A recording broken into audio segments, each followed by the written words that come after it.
90 টাকার সম্পত্তি অযাচিতভাবে পুলিশের যেখানে এখতিয়ার বহির্ভূত সেই পুলিশ সম্পত্তি ফ্রিজ করে রেখেছে। আমি হাইকোর্টে গিয়ে কিছুটা রিলিজ করিয়েছি, আরও আগামী দিনে হাইকোর্টের মাধ্যমে তাদের ন্যায্য প্রপার্টি, তাদের ন্যায্য যে সম্পত্তি, দলিলকৃত সম্পত্তি এবং তাদের মিউটেশন করা আছে, কনভার্সন করা আছে, সেই সব সম্পত্তি যেগুলো ব্লক করে রেখেছে, 15টা অ্যাকাউন্ট ফ্রিজ করে রেখেছে।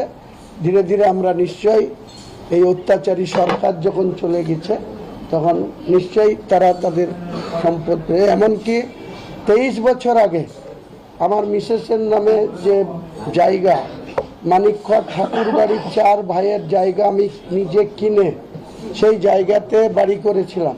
সেখানেও আমার মিসেসকে নোটিশ ধরিয়ে এই যে অতনু দাস, এই টিএমসির দালাল, এই টিএমসির চটিচাটা অতনু দাস সাব ইন্সপেক্টর, সে আমার মিসেসের বিরুদ্ধে একটা নন মেলেবল সেকশনে এফআইআর করেছে।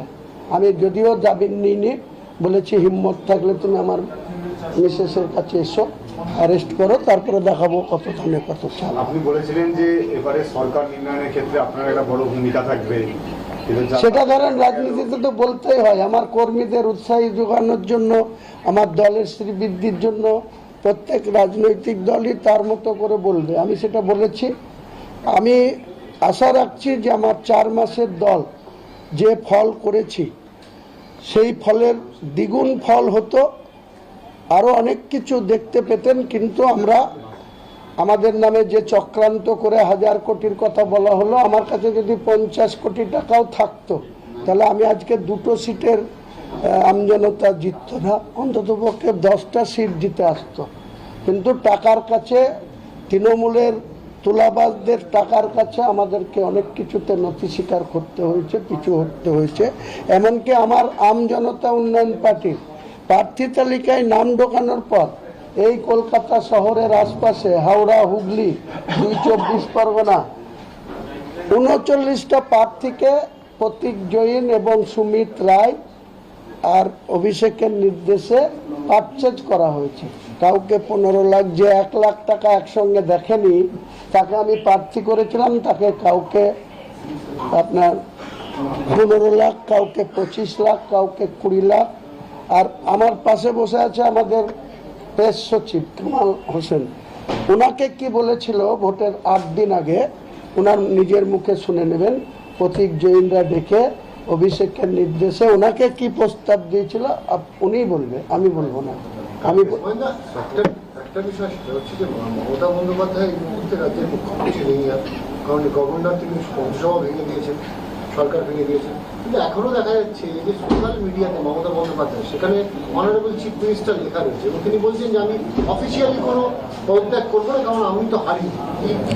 দেখুন, এত নির্লজ্জতা হতে পারে একজন মহিলা, এটা গোটা বাংলা না, গোটা ভারতবর্ষের মানুষের মাথা হেঁট হচ্ছে। সংবিধানকে যদি ন্যূনতম সম্মান কেউ করে, তাহলে আমিও মন্ত্রী ছিলাম। 28শে ফেব্রুয়ারি 2013 আমার রেজাল্ট হয়েছিল, আমি হেরে গিয়েছিলাম। 1 মার্চ এসে আমি রিজাইন দিতে চেয়েছিলাম মুখ্যমন্ত্রীর কাছে, টেবিলে গিয়ে, তখন তিনি রাইটাসেই বসতেন। তারপরে গিয়েছে নবান্ন, তো উনি আমাকে বললো না তুমি কন্টিনিউ করো, তুমি থাকো, তুমি মেয়ের 20 তারিখ পর্যন্ত থাকতে পারবা।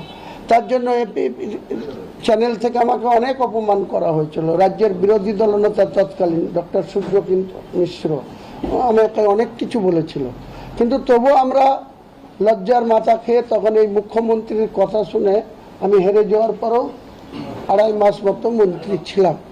কিন্তু এতটা নির্লজ্জ হতে পারে একজন, এতটা ক্ষমতালোভী হতে পারে, এতটা রক্ত পিপাসু হতে পারে, এটা ধারণার বাইরে ছিল।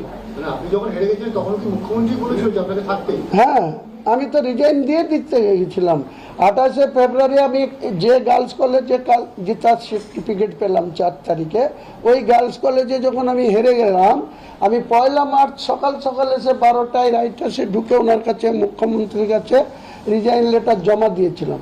উনি আমাকে বলেছিল না তোমাকে তো তুমি এমএলএ থেকে রিজাইন দিয়েছিল, তোমাকে তো আমি আমার ক্ষমতা বলে মন্ত্রী করেছি, 6 মাস তোমার মেয়াদ, 20শে মে পর্যন্ত তুমি থাকবে, প্রয়োজনে তোমাকে আবার 6 মাস এক্সটেনশন দেবো, তুমি থেকে যাও। আমরা না, এইভাবে থাকা যায় না, আমি রিজাইন করছি, আপনি অ্যাকসেপ্ট করে নেন। কিন্তু করেননি, উনি আমাকে বলেছিল কন্টিনিউ করতে।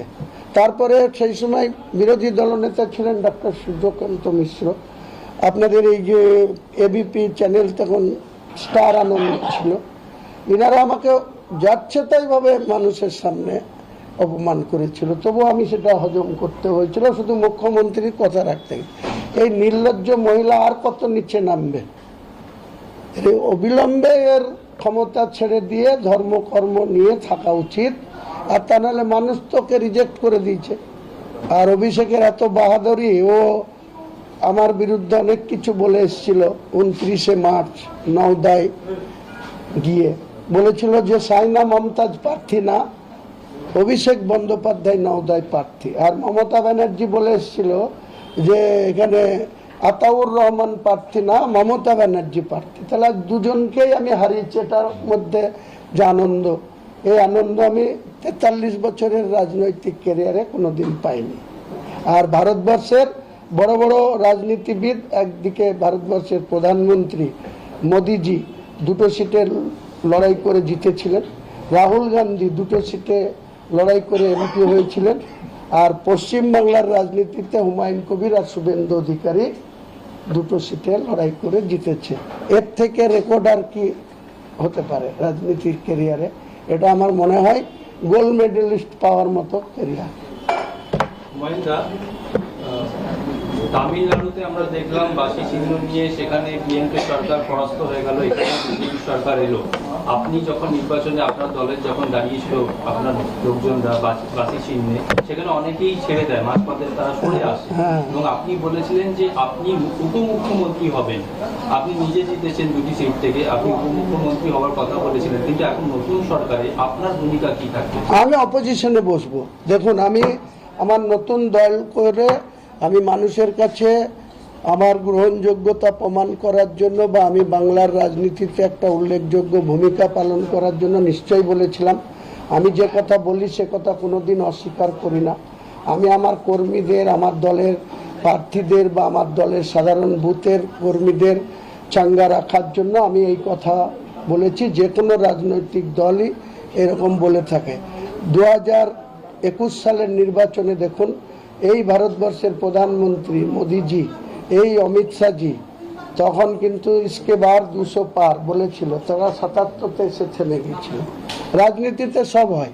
আমি বলেছিলাম, আপনাদের কাছে আজকে সেই কথা প্রত্যাহার করে নিচ্ছি, বা বলতে পারেন যদি মানুষ কেউ ভুল বুঝে থাকে আমাকে, আমি ক্ষমা চেয়ে নিতে রাজি আছি, কিন্তু রাজনীতি আমি করব। আগামী দিনে আমার টার্গেট মুর্শিদাবাদের 3টে সিটেই তৃণমূলকে হারানো, এবং আম জনতা উন্নয়ন পার্টির আমি বহরমপুরে লড়ব, এবং মুর্শিদাবাদ কেন্দ্রেও আমার দলের প্রার্থী দেব, এবং জঙ্গিপুরও। 3টে সিটই আমি জিতে দেখাবো। ন্যাশনাল পার্টি আগামী 2000 লোকসভা নির্বাচনের পরে আমি এই অর্জন করবই। আগামী দিনে তিস্তর পঞ্চায়েত নির্বাচন, যারা বসে আছে সব চোর। আমি মুখ্যমন্ত্রী